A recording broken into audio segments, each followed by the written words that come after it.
how in the world can we have do we can Obama say and get away with it that the healthcare proposals have to be budget neutral? I mean, we put this stricture on healthcare that it has to be budget neutral, but he can ask for like a 5% increase for a war that nobody wants, and nobody is saying, what needs to be said, which is the reason why we can't have the healthcare we want is because we're fighting these wars that nobody wants to fight. Yeah, that's a great point. And I think somebody needs to start drawing those lines and saying, you know, there's a direct relationship between these things, um, and it's really offensive that we have these standards for the health care of American citizens, that are very limiting, and yet when we're talking about like blowing up families at weddings in Afghanistan, the sky's the limit. We could spend, whatever it takes, We want to make sure we get those families blown up. So that's a priority, and we'll spend whatever it takes. Well, and there are people who are advocating. They're advocating huge amounts of troop increases there. So, I mean, if they did that, we would be talking about spending a lot more. And what are we even doing in Afghanistan?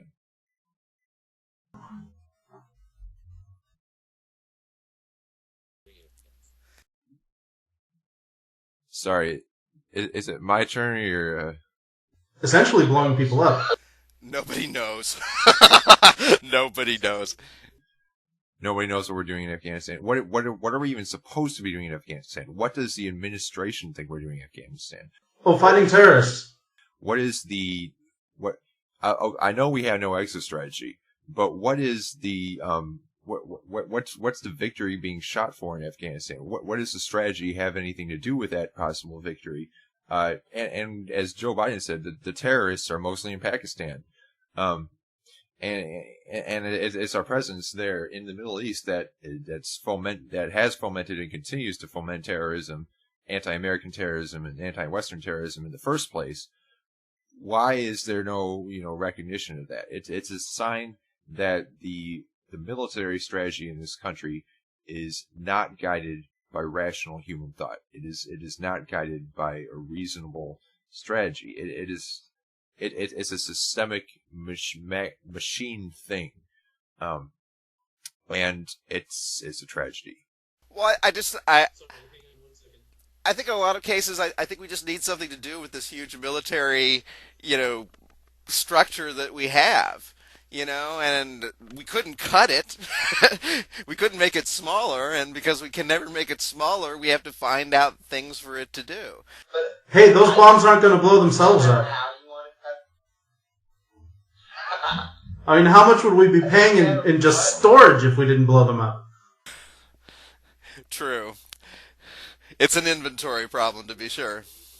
Maybe we should start using suicide bombers. Well, there you go. Here's a controversial proposal. I mean, we're adopting the terrorist strategies everywhere else. Think of the cost savings.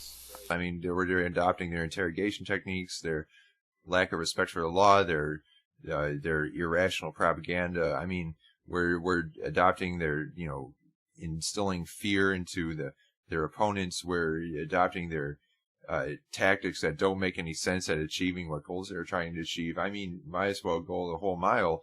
But we have this sky high unemployment. We got to get rid of some of these people. Let's strap on a few bombs to them and send them on over. It could be. Yeah, no, that's a good reason. No, because we don't have to.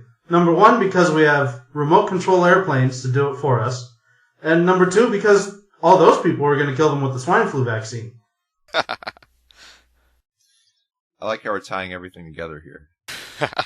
Oh, I think the point with the planes is well made there, because I think that what is that but like the way that we do suicide bombing?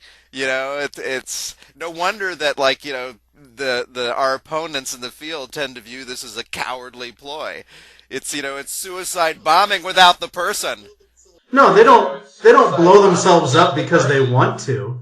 They blow themselves up because it's the only bomb delivery system they have. Well, yeah. I mean, there you go. There's your asymmetrical warfare, which, by the way, we had a large hand in inventing here in this country. But like most things, it's okay when we do it, just not when other people do. Ask the British how they felt about asymmetrical warfare. Oh, in Northern Ireland? Oh yeah. Is that a Northern Ireland reference there? Oh no. That's us in the Revolutionary War. Right, right. Oh, in the Revolutionary War. See, I was about to say both of those are before my time. Well, one by more than the other. Yeah, one by a little more than the other. But I mean, it's just like the typical thing of us applying a different standard to other people. Well, we had to use these tactics because we were fighting a more powerful opponent. They were all okay because it was us. Now somebody else is going to be using something similar against us. We're not going to draw those lines. We're not going to even draw the lines between what they're doing now and what we're doing now, where they're doing suicide bombing and we're, doing bloodless suicide bombing with, unmanned drones. Basically, with the money that we're spending on the war, even if we stop the war, stop spending that money, developed a budget surplus, okay, the right would still be opposed to public health care because it's communist. I mean, they'll just say, no, that's communism. We can't spend money on it because it's bad. It's evil. I mean, it doesn't matter. It doesn't matter if we have the money or not. And I mean, we could say the same thing about the wars. If it's wrong for us to go blowing people up without having a real mission, then it doesn't really matter whether we can afford to or not. We just shouldn't be doing it. But, the money argument is a good argument on our side, right? We should probably not give it up. Well, I think to the extent that if you're going, I think it's much harder to make an argument against the money argument if money is plentiful. And I think money will be much more plentiful if, we tone down or preferably even eliminate kind of our overseas military excursions. Because, I mean, if we're sitting on this enormous surplus and we're not sure what to do with it, well, healthcare would seem to be a decent place to put that money.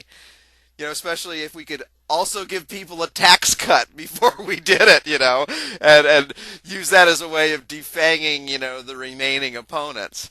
But I think the very issue of there being this idea of scarce resources, I think, is part of what puts the fire in everybody's belly to, fight about this stuff. I was going to say, and this might be a little controversial to the progressive crowd, but and I don't even really support it, but or support what might be drawn from it. But it's interesting that there's a lot of controversy over whether we should allow offshore drilling in the U.S. In places where it's not already allowed, and whether we should open up certain parts of Alaska to more exploratory drilling, and even certain parts of the lower 48. Yet, when it comes to and this goes for mining as well and other natural resources, despite the fact that we have some environmental controls. Yet when it comes to the resources of other nations, less developed nations, not only are we in favor of getting those resources, but we're willing to go to war over them and just decimate countries other than our own, either economically or militarily or politically. Case in point, the Middle East and oil. I'm sorry, what? Natural resources? No, we're spreading democracy.